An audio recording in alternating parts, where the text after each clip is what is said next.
Bonjour, je m'appelle Marie et j'ai 42 ans. Je suis mariée à mon mari Charles depuis une dizaine d'années. Nous avons d'abord travaillé ensemble, mais nous sommes maintenant employés dans des branches différentes de notre entreprise. Charles est connu pour son attitude responsable au travail et il est très apprécié de ses collègues. Il est confiant et ambitieux, et s'efforce toujours de donner une image forte. En revanche, j'ai tendance à être plus discrète et moins visible, ce qui a été d'autant plus surprenant lorsque Charles, avec sa personnalité dynamique, s'est intéressé à moi. Après 3 ans de relation, il m'a demandé en mariage avec un somptueux bouquet de roses, me donnant l'impression d'être choyée, et j'ai accepté sans hésiter, anticipant avec impatience notre vie commune. Cependant, Charles a rapidement révélé un revirement dans nos plans. Et elle voulait que nous vivions avec ses parents. J'étais hésitante à ce sujet, mais il m'a convaincue. M'assurant que ses parents étaient accueillants et enthousiastes à l'idée de notre cohabitation. J'ai accepté à contre-séure. Depuis 8 ans, je réside avec mes beaux-parents dans ce qui était autrefois uniquement la maison de mon mari, un arrangement que je n'avais pas prévu lorsque j'imaginais la vie conjugale. Mes journées commencent tôt, souvent avec ma belle-mère qui critique des choses mineures, comme la façon dont je nettoie la porte d'entrée, malgré mes efforts pour préparer le petit déjeuner pour toute la famille. Ces plaintes incessantes persistent jusqu'à ce qu'elle parte au travail, me laissant le soin de rectifier les problèmes à la hâte, me sentant réduite à une simple aide ménagère. Cette routine implique un réveil à 6 heures du matin pour gérer les tâches ménagères et la cuisine, bien que ma belle-mère soit restée à la maison toute la journée et n'ait pas apporté sa contribution. Après une longue journée de travail, je rentre à la maison pour préparer le dîner. À l'heure du coucher, je suis tellement épuisée que je m'endors immédiatement. Ce cycle incessant me laisse constamment épuisée et stressée. Pendant que ma belle-mère se détend dans le salon en savourant le petit déjeuner que j'ai préparé, elle me rappelle de maintenir la propreté pour que les voisins aient une bonne opinion de nous. Malgré les défis permanents et le manque de soutien de mon mari dans ses conflits domestiques, ce cycle répétitif semble sans fin. Mon beau-père a tendance à ignorer les mauvais traitements auxquels je suis confrontée, se plongeant dans son journal, apparemment inconscient des tensions.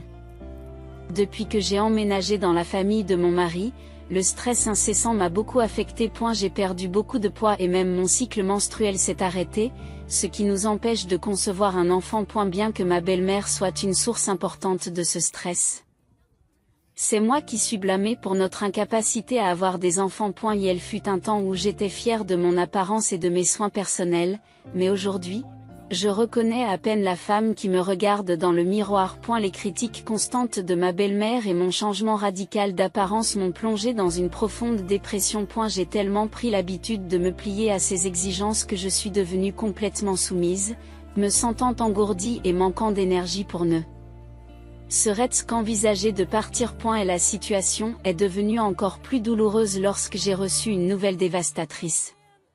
Mon père est décédé inopinément dans un accident. Cela faisait longtemps que je n'avais pas visité la maison familiale, principalement parce que mon mari et ma belle-mère exprimaient leur mécontentement chaque fois que j'évoquais l'envie d'y aller. Regrettant de ne pas avoir passé plus de temps avec lui. Je savais qu'il fallait que j'assiste à ses funérailles. Lorsque j'ai dit à mon mari et à ma belle-mère que je devais aller à l'enterrement de mon père, ils ont réagi froidement avant même que je puisse finir de dire « Nous n'irons pas, laisse ta famille s'en occuper ». Leur réaction sans cœur m'a fait trembler de colère et de chagrin. Tout ce que j'ai pu faire, c'est répondre par un « je comprends » silencieux. De nombreuses personnes ont assisté aux funérailles de mon père. Il travaillait à son compte et avait de nombreuses relations, et l'air était rempli de larmes, montrant à quel point il était aimé. Ma mère, que je n'avais pas vue depuis longtemps, a été choquée par mon apparence fragile. Marie, que s'est-il passé? Tu as l'air si maigre, s'est-elle exclamée avec inquiétude. Es-tu malade? Voyant à quel point j'avais l'air épuisée, elle a éclaté en sanglots, terrifiée à l'idée de perdre un autre être cher. Non, maman. Je ne suis pas malade, l'ai rassurée, essayant de calmer ses craintes. J'ai essayé de la réconforter en prenant un moment pour moi dans la salle d'attente. Son inquiétude m'a fait réfléchir à mes dernières années et à la façon dont mes interactions avec mon mari et ma belle-mère manquaient d'un semblant de réconfort ou de soutien, Même à un moment aussi critique que la mort de mon père. Cela a alimenté ma colère et j'ai décidé de me confier à ma mère au sujet des difficultés que je rencontrais à la maison. Vivre avec ma belle famille a été plus difficile que je ne l'avais imaginé, en particulier à cause des brimades constantes que j'endure de la part de ma belle-mère.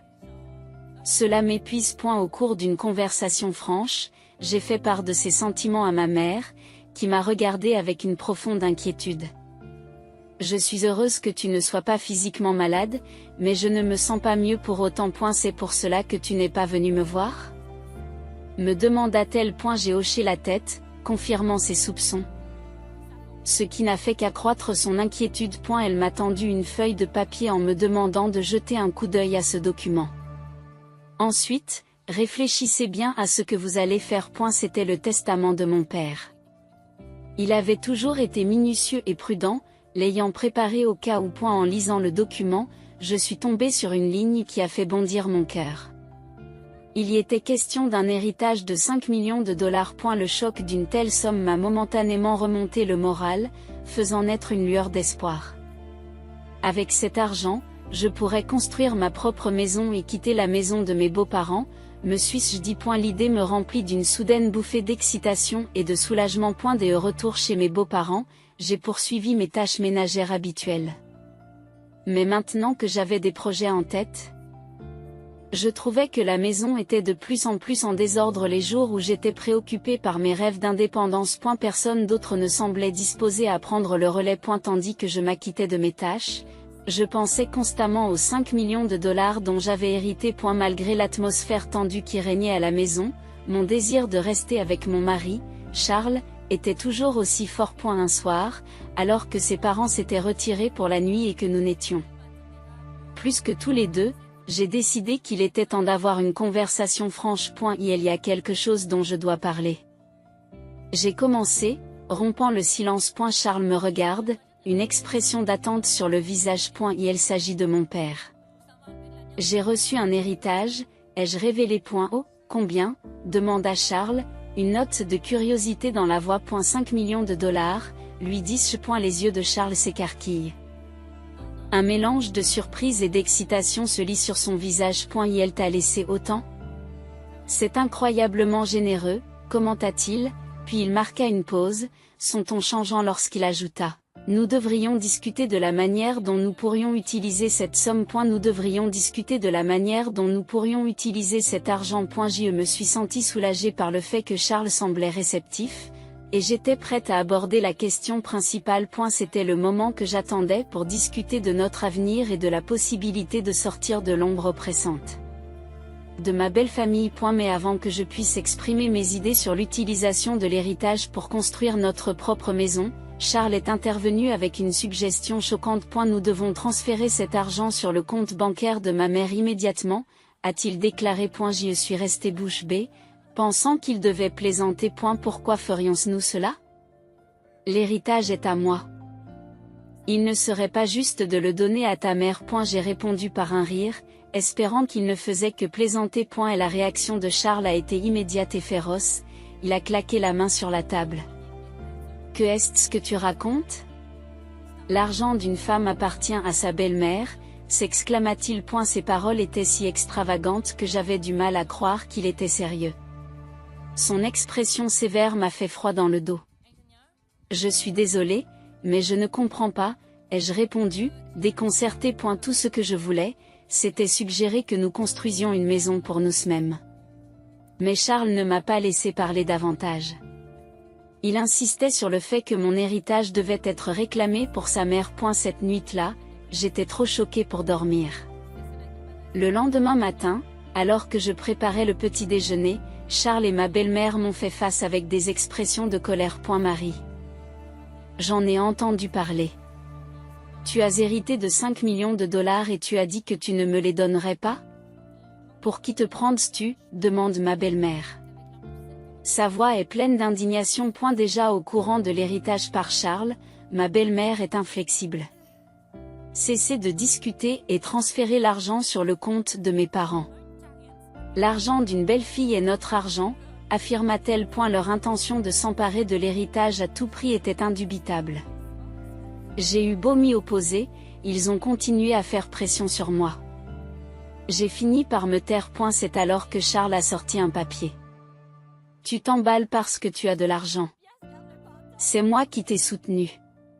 Si tu ne changes pas d'attitude, c'est le divorce. Il a menacé. Le papier qu'il tenait était un formulaire de divorce déjà signé par lui. Prends ça et retourne chez tes parents. Si tu t'excuses comme il faut, je reviendrai peut-être sur ma décision. Déclara-t-il d'un ton résolu. Lorsque j'ai pris le formulaire de divorce des mains de Charles, un flot de souvenirs m'a submergé. Je me suis rendu compte que, tout au long de notre mariage, je n'avais jamais vraiment reçu de soutien financier de sa part ou de celle de sa famille. J'y contribuais à parts égales à nos dépenses courantes. Pourtant, toutes les tâches ménagères reposaient sur mes épaules. Malgré mes efforts inlassables, ils m'avaient toujours maltraité. Maintenant, ils essayaient même de réclamer l'argent de mon père. La pression exercée sur moi pour que je renonce à l'héritage de mon père si je restais était immense. Mais le fait qu'on me dise de partir m'a soudain semblé être la chance d'un nouveau départ. En tenant les papiers du divorce, j'ai réalisé que j'avais le pouvoir de façonner mon avenir. Je me suis juré de ne jamais renoncer à l'héritage de mon père et j'ai pris ma décision. Après une longue journée de travail, je suis rentrée chez mes parents. Je suis rentrée, ai-je crié. Et ma mère m'a accueillie avec un sourire chaleureux. Malgré mon épuisement, un repas maison m'attendait sur la table. Cela faisait longtemps que je n'avais pas dégusté un repas préparé par quelqu'un d'autre. À chaque bouchée de ce délicieux repas, des larmes de gratitude montaient à mes yeux. As-tu parlé à ton mari de l'héritage ? M'a demandé ma mère. Oui, et cela a fait beaucoup de bruit. J'ai répondu en racontant les exigences de mon mari et de ma belle-mère. Ma mère m'écoute, muette devant cette révélation choquante. L'héritage t'appartient et c'est à toi seul de décider de ton avenir. Elle m'a réconforté doucement pendant que je pleurais. Après avoir été soignée chez mes parents pendant une semaine, j'ai décidé qu'il était temps de retourner chez mes beaux-parents, armée d'une force renouvelée. Eh bien, j'y retourne maintenant. Prenez soin de vous, ai-je dit avec confiance. N'ayant plus peur de relever les défis qui se présentaient. Dès mon retour, mon mari et ma belle-mère m'ont fait face, l'air sévère et les bras croisés. Avez-vous réfléchi à votre comportement ? M'ont-ils demandé. Oui, je m'excuse. S'il vous plaît, permettez-moi de rester à nouveau dans cette maison. J'ai proposé. Mes excuses étaient plus stratégiques que sincères. Le visage de ma belle-mère s'est illuminé d'impatience. Alors, remettez-moi rapidement l'héritage, a-t-elle demandé. Et la procédure d'héritage prend plus de temps que prévu. Je ne l'ai pas encore reçu. Il s'agit d'une procédure complexe, qui pourrait prendre encore 7 mois. J'ai expliqué, en gagnant du temps. 7 mois ? Aussi long que cela ? La déception de ma belle-mère était évidente. Bon, d'accord. Elle a accepté à contre-ségur. Ma belle-mère et mon mari semblaient satisfaits, pensant que leur plan était toujours d'actualité, ignorant ma détermination à tracer ma voie. Malgré leurs exigences. Je n'ai pas remis l'héritage. Cependant, ils ont continué à me harceler pour que je passe une semaine chez mes parents. Tu négliges tes devoirs d'épouse. La maison est en désordre. Nettoyez-la vite, insistait-il. L'état de désordre et d'insalubrité de la maison de mes beaux-parents après seulement une semaine était presque impressionnant. Auparavant, un tel chaos m'aurait profondément bouleversé, mais maintenant, il ne me dérangeait pas le moins du monde. J'ai simplement exécuté les ordres de ma belle-mère sans m'en émouvoir. C'est mon anniversaire, je vais donc partir. Veillez à ce que la maison soit propre. Ma belle-mère a annoncé qu'elle partait toujours en voyage pour fêter son anniversaire. Naturellement, je n'ai pas été invitée. Au fait, avez-vous reçu l'héritage ? Il est censé arriver aujourd'hui, a demandé mon mari. Presque trop commodément. Il laisse entendre que les 5 millions de dollars pourraient constituer un magnifique cadeau d'anniversaire pour sa mère. N'oublie pas de les transférer sur le compte de maman avant notre retour. Ajoute ma belle-mère. Le fait que son anniversaire coïncide avec l'arrivée supposée de l'héritage semblait trop parfait. Alors qu'elle s'en allait, j'ai gardé une façade agréable, leur disant joyeusement prenez soin de vous. Une fois qu'ils furent hors de vue, je me suis mise à l'œuvre, prête à exécuter le plan que j'avais formulé depuis si longtemps. Ils allaient avoir une surprise à leur retour, mais d'ici là, je n'aurais plus à me préoccuper de leur réaction. Rapidement, j'ai fait mes valises. Et j'ai quitté définitivement la maison familiale de mon mari. Waouh, c'est incroyable! M'exclamai-je en installant mes affaires dans ma nouvelle maison. Grâce à l'héritage de mon père, j'avais pu construire cette maison. J'ai ressenti un immense sentiment de bonheur et de soulagement. Car je vivais enfin dans un bel endroit que je pouvais considérer comme le mien, loin de l'atmosphère oppressante de la maison de mes beaux-parents. J'ai décidé de partager ma nouvelle maison avec ma mère, qui vit dans ma ville natale. Le sentiment de soulagement que j'ai ressenti en sachant que je n'avais plus à traiter avec ma belle famille a été profond. Installé dans le canapé moelleux de mon nouveau salon, j'ai ressenti un contentement que je n'avais pas connu depuis des années. Pour célébrer ce nouveau chapitre, ma mère et moi avons décidé de nous offrir une journée de luxe. Nous avons même engagé un chef pour cuisiner pour nous, ce qui a rendu cette journée vraiment spéciale. Le lendemain soir, mon téléphone a sonné. C'était mon mari et sa voix était chargée de frustration. Que est-ce qui se passe? A-t-il demandé, visiblement déconcerté par la maison vide qu'il venait de retrouver. Je ne reviendrai pas là-bas.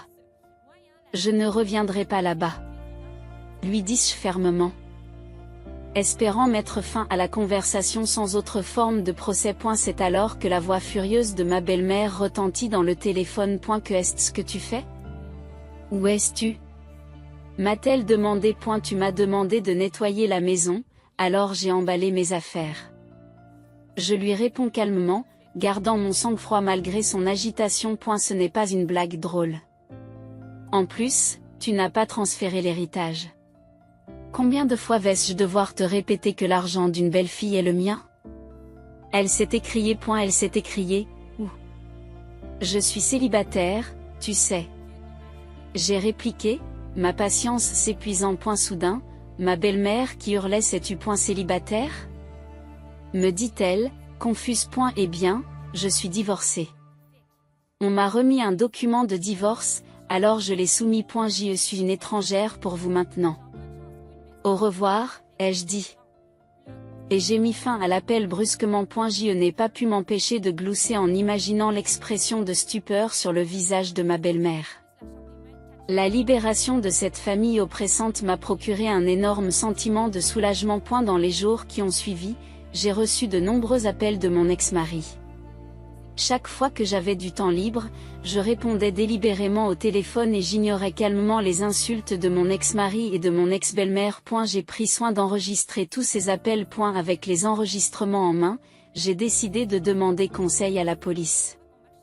Le harcèlement de la part d'un ex-mari est malheureusement courant, et j'étais déterminée à prendre toutes les précautions nécessaires pour assurer ma sécurité et ma tranquillité d'esprit dans ma nouvelle vie. Il est essentiel de s'attaquer rapidement au harcèlement pour éviter qu'il ne s'aggrave. Heureusement, lorsque j'ai fait part de mes inquiétudes à la police, celle-ci a agi rapidement et s'est rendue dans la famille de mon ex-mari. Pour mes ex-beaux-parents, qui étaient très soucieux de maintenir une image publique irréprochable, le simple fait de voir la police à leur porte a été un coup dur.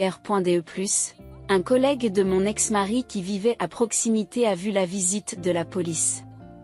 Compte tenu de la notoriété de mon ex-mari au sein de l'entreprise, la nouvelle de l'incident s'est rapidement répandue. Les collègues qui lui en voulaient n'ont pas manqué l'occasion d'alimenter le moulin à rumeurs. Très vite, des ragots négatifs ont commencé à circuler à son sujet. Les rumeurs ont fini par atteindre mon service. Mes collègues ont chuchoté entre eux, « Tu as entendu parler de la visite de la police? Je suis divorcée maintenant, donc je ne suis pas vraiment au courant, ai-je répondu. Les employés, qui aiment les ragots, se sont empressés de répandre la nouvelle.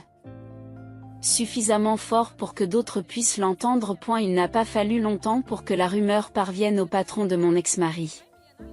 Lors d'une réunion tendue, son patron lui fait remarquer, « Vous avez fait l'objet de beaucoup de rumeurs négatives, n'est-ce pas ?»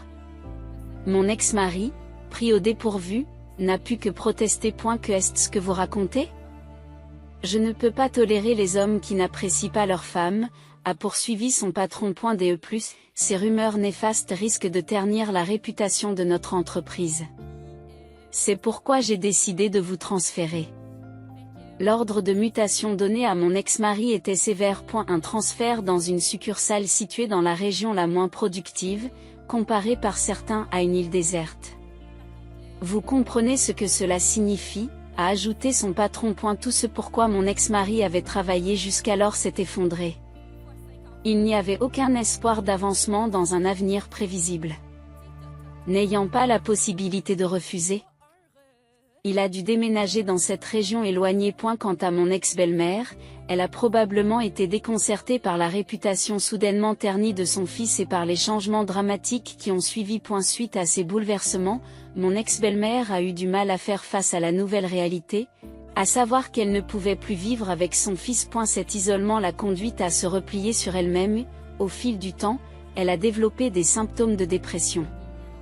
Les inquiétudes concernant sa santé mentale se sont accrues lorsqu'elle a commencé à manifester des comportements typiques de la démence, causant souvent des perturbations à la maison. Mon ex-beau-père s'est retrouvé dans une situation délicate, puisqu'il était devenu l'aidant principal de sa femme, qui avait beaucoup changé. Malgré les relations tendues, il a souvent déploré le fait que, même sans lien de sang, une belle-fille reste un membre précieux de la famille. Les difficultés rencontrées par mes anciens beaux-parents ressemblaient presque à une forme de châtiment karmique pour la façon dont ils m'avaient traité. Entre-temps, ma vie a pris une tournure plus heureuse.